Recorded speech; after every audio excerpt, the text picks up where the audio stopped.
जय हिंद दोस्तों, रक्षागण के चैनल में आपका स्वागत है। दोस्तों कैसे हैं आप? उम्मीद करता हूं कि आप अच्छे होंगे। दोस्तों आज के इस वीडियो में हम बात करेंगे बजट के बारे में। फाइनली वित्त मंत्री जी के द्वारा बजट पेश कर दिया गया। बहुत सी चीजों की घोषणा हुई है इस बजट में। हम बात करेंगे पेंशनर्स को क्या मिला, सरकारी कर्मचारियों को क्या मिला, या फिर आम जनता को क्या मिला इस बजट से। दोस्तों सुबह मैंने एक वीडियो बनाया था, उसमें मैंने आपको बता दिया था कि इस बजट से आपको क्या मिलेगा, ये बजट किस पर आधारित होगा, ये मैंने आपको सुबह वाले वीडियो में बता दिया था। अब दोस्तों हम जानेंगे इस पूरे बजट को कि क्या क्या चीजें आपको मिली और इस बजट का कैसे आपको फायदा मिलेगा।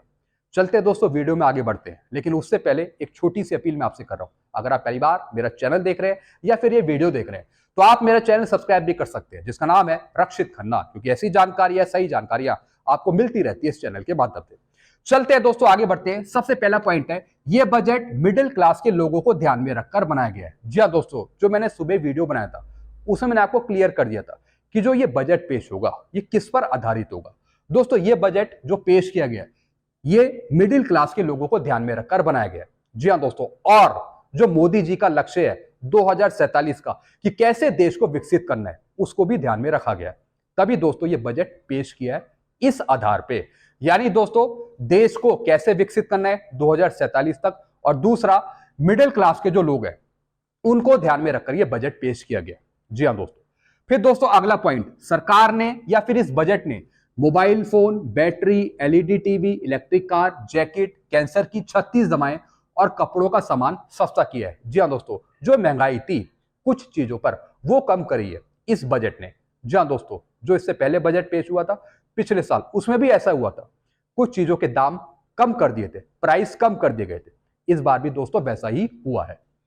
फिर दोस्तों अगला पॉइंट, बिजनेस एमएसएमई यानी माइक्रो स्मॉल और मीडियम इंटरप्राइजेस स्टार्टअप के लिए, यानी बिजनेस स्टार्टअप के लिए, अगर आप कोई बिजनेस खोलना चाह रहे हैं तो उसके लिए यह बजट बेहतर है। फिर दोस्तों यूथ जॉब, जी हाँ दोस्तों, जो यूथ्स हैं, जो युवा हैं, उनके लिए दोस्तों बजट अच्छा है, उनकी जॉब के लिए। फिर दोस्तों उनकी एजुकेशन के लिए, जी हाँ दोस्तों, यानी यूथ की जॉब के लिए, जो युवा हैं जो जॉब कर रहे हैं या फिर जो एजुकेशन लेंगे उनके लिए यह बजट अच्छा है।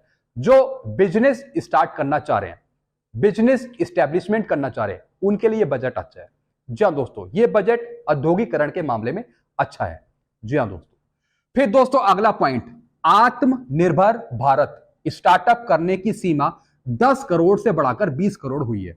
जी हाँ दोस्तों, आत्मनिर्भर भारत, जी हाँ दोस्तों, स्किल डेवलपमेंट के लिए यह बजट अच्छा है। जी हाँ दोस्तों, जैसा कि मोदी जी कहते रहते हैं कि हम स्किल डेवलपमेंट कर रहे हैं लोगों में, ताकि जो लोग हैं वो अपना व्यापार खोलेंगे, अपना बिजनेस स्टार्ट करें, उस माध्यम से यह बजट अच्छा है। जी हाँ दोस्तों, फिर दोस्तों किसान क्रेडिट कार्ड की लिमिट 5 लाख, किसानों के लिए फैक्ट्री लगेंगी। जी हाँ दोस्तों, जो ये बजट पेश हुआ है ये किसानों के लिए भी है, किसानों को कुछ राहत मिली है इस बजट से।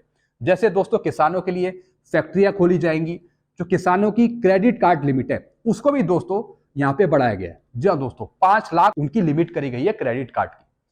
फिर दोस्तों महिला सशक्तिकरण को बढ़ावा देना, वुमेन एम्पावरमेंट, उसको बढ़ावा देना। जी हाँ दोस्तों, जो महिलाएं हैं उनको बढ़ावा देना, किस तरीके से उनमें स्किल डेवलपमेंट किया जाए ताकि वो खुद काम कर सके। जी हाँ दोस्तों, ताकि वो खुद इस्टेब्लिशमेंट हो सके, उन पर ध्यान दिया गया महिला एम्पावरमेंट के लिए, महिला सशक्तिकरण के लिए। फिर दोस्तों टैक्स में छूट, सैलरी पर्सन सरकारी कर्मचारियों के लिए छूट मिली है टैक्स में। जी हाँ दोस्तों, जो मैंने सुबह वीडियो बनाया था, जो मैंने कहा था बजट के बारे में, बिल्कुल वैसा ही हुआ। जैसे कि वुमेन एम्पावरमेंट हो गया, किसानों के लिए कुछ योजनाएं लागू होना, या फिर टैक्स में कुछ छूट मिलना, इन्हीं पर दोस्तों ये बजट घूमा, इसी पर दोस्तों ये बजट अनाउंस हुआ। अब दोस्तों टैक्स में आपको छूट मिली है सैलरी पर्सन के लिए और सरकारी कर्मचारियों के लिए। अब दोस्तों 12 लाख तक की इनकम पर कोई टैक्स नहीं है। जी हां दोस्तों, 12 लाख तक की इनकम पर कोई टैक्स नहीं है, यानी अगर आप महीने में 1 लाख रुपए कमाते हैं तो आपको कोई टैक्स देने की जरूरत नहीं है। जी हां दोस्तों, अगर आपकी कमाई 1 लाख रुपए है तो आपको कोई टैक्स नहीं देना। अब दोस्तों टैक्स स्लैब भी चेंज कर दिया गया है। अब दोस्तों ये नया टैक्स स्लैब है जो लागू किया गया है इस बजट में। 0 से 4 लाख तक की इनकम पे 0% टैक्स, 4 से 8 लाख तक की इनकम पे 5% टैक्स, 8 से 12 लाख तक की इनकम पे 10% टैक्स, 12 से 16 लाख तक की इनकम पे 15% टैक्स, 16 से 20 लाख तक की इनकम पे 20% टैक्स, 20 से 24 लाख तक की इनकम पे 25% टैक्स, और दोस्तों 24 लाख से ऊपर की इनकम पे 30% टैक्स। जी हाँ दोस्तों, ये नया टैक्स स्लैब है।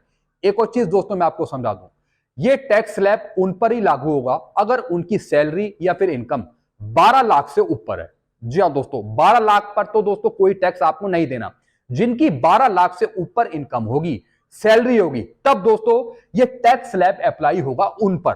जी हाँ दोस्तों, जिनकी 12 से कम है, 12 लाख से कम होगी जिनकी, उन पर ये टैक्स स्लैब अप्लाई नहीं होगा। जिनकी 12 से ऊपर होगी इनकम, उन्हीं पर दोस्तों ये टैक्स स्लैब काम करेगा। जैसे 0 से 4 लाख 0%, 4 से 8 लाख 5%, 8 से 12 10%, उन्हीं पर दोस्तों ये टैक्स स्लैब काम करेगा। अब दोस्तों इससे पहले जो टैक्स स्लैब था उसमें दोस्तों था 0 से 3 लाख तक की इनकम पे 0%, 3 से 7 लाख तक की इनकम पे 5%, फिर दोस्तों 7 से 10 लाख तक की इनकम पे 10%, 10 से 12 लाख तक की इनकम पे 15%, 12 से 15 लाख तक की इनकम पे 20%। जी हाँ दोस्तों, और 15 लाख से ऊपर की इनकम पे 25% टैक्स। और दोस्तों जो स्टैंडर्ड डिडक्शन है वो 75,000 का ही रहेगा। यानी दोस्तों पहले जो 7 लाख तक की छूट थी आपको इनकम पर, वो दोस्तों बढ़ाकर कर दिया गया है 12 लाख। जी हाँ दोस्तों, यानी 5 लाख की छूट और इसमें शामिल कर दी गई है, 5 लाख तक की और छूट। चलते हैं दोस्तों, आगे बढ़ते हैं। ये मैंने आपको बता दिया कि 1 लाख महीने की सैलरी पर आपको कोई टैक्स नहीं देना। जी हाँ दोस्तों, अगर 1 लाख आप कमाते हैं महीने में तो आपका कोई टैक्स नहीं है उस पर। फिर दोस्तों पहले 7 लाख था, अब 12 लाख कर दिया गया, यानी 5 लाख की छूट और बढ़ा दी गई है। अब दोस्तों जो ये बजट पेश किया गया है, ये किस पर फोकस है, ये देखने वाली बात है। दोस्तों ये बजट मेनली औद्योगिकरण पे फोकस है, देश को कैसे विकसित करना है उस पर फोकस है। जो किसान है, जो महिला है, जो युवा है, उस पर फोकस है। जी हाँ दोस्तों, उन पर फोकस है इस बजट का। टैक्स पर हो गया, अगर आप छोटा मोटा कोई बिजनेस करना चाह रहे हैं, औद्योगिकरण करना चाह रहे हैं, इंडस्ट्री लगाना चाह रहे हैं, या फिर कोई बड़ा बिजनेस करना चाह रहे हैं, उस पर दोस्तों ये बजट आधारित है। इस पे आपको काफी छूट मिल जाएगी। फिर दोस्तों एग्रीकल्चर हो गया, कृषि हो गया, उस पर दोस्तों ये बजट आधारित है। यूथ हो गए, युवा हो गए, उनको जॉब करनी है, एजुकेशन लेनी है, उस पर आधारित है ये बजट। उसके बाद वुमेन एम्पावरमेंट, महिला सशक्तिकरण, उस पर आधारित है ये बजट। बाकी दोस्तों इसमें 18 महीने का जो डीए करियर है उस पर कोई बात नहीं है, यानी जो पेंशनर्स की मांगे हैं उस पर यह बजट आधारित नहीं है। सरकारी कर्मचारियों को थोड़ी बहुत छूट मिली है, वो भी टैक्स में। जी हाँ दोस्तों, सरकारी कर्मचारियों को यहाँ पे छूट मिली है, 12 लाख तक की दोस्तों उनको छूट है। अगर उनकी इनकम 12 लाख है तो टैक्स उन्हें नहीं देना। एक और चीज दोस्तों मैं आपको समझा दूं, जो मोदी जी का लक्ष्य है 2047 का, इसमें एक तो स्किल डेवलपमेंट हो गया, दूसरा यूथ को बढ़ावा देना, जो युवा हैं उनको रोजगार देना, उनको नए अवसर प्रदान करना, और फिर दोस्तों वुमेन एम्पावरमेंट, महिला सशक्तिकरण को बढ़ावा देना, यानी देश को सही तरीके से विकसित करना, मेन मोदी जी का फोकस है। तो दोस्तों ये चीजें मैंने आपको समझाई इस बजट को लेके। बाकी आपके कुछ और डाउट है वो आप नीचे कमेंट कर सकते हैं। पेंशनर्स के लिए ज्यादा कुछ नहीं है इस बजट में, पेंशनर्स को ज्यादा कुछ नहीं मिला इस बजट में, बस आपको 8वां वेतन आयोग देखने को मिलेगा पेंशनर्स के लिए, बस यही है। बाकी दोस्तों पेंशनर्स ज्यादा टैक्स की रेंज में नहीं आते। जी हाँ दोस्तों, पेंशनर्स की जो पेंशन है वो इतनी नहीं है कि वो ज्यादा टैक्स भरे। कुछ पेंशनर्स हैं जो अधिकारी हो गए, जिनकी लाख से ज्यादा पेंशन जाती है, उनको टैक्स भरने की जरूरत होती है। हालांकि दोस्तों अब वो भी उस छूट के दायरे में आ जाएंगे। अगर 12 लाख से ऊपर जाती है उनकी पेंशन, तभी वो टैक्स भरेंगे। लेकिन ज्यादातर पेंशनर्स टैक्स की रेंज में नहीं आते हैं, जो ज्यादातर पेंशनर्स हैं। लेकिन दोस्तों जो सैलरी पर्सन है, जो सैलरी ले रहे हैं, उनको छूट मिलेगी सीधा 12 लाख तक, उनको कोई टैक्स नहीं देना। तो दोस्तों बस यही जानकारियां थी जो मैं लेकर आया था। वीडियो आपको अच्छा लगता है, वीडियो को लाइक करें और चैनल को आप सब्सक्राइब कर सकते हैं, जिसका नाम है रक्षित खन्ना। आपके कुछ और सवाल हैं, कुछ आप अपने विचार रखना चाहते हैं तो कमेंट बॉक्स में रख सकते हैं। Thank you so much.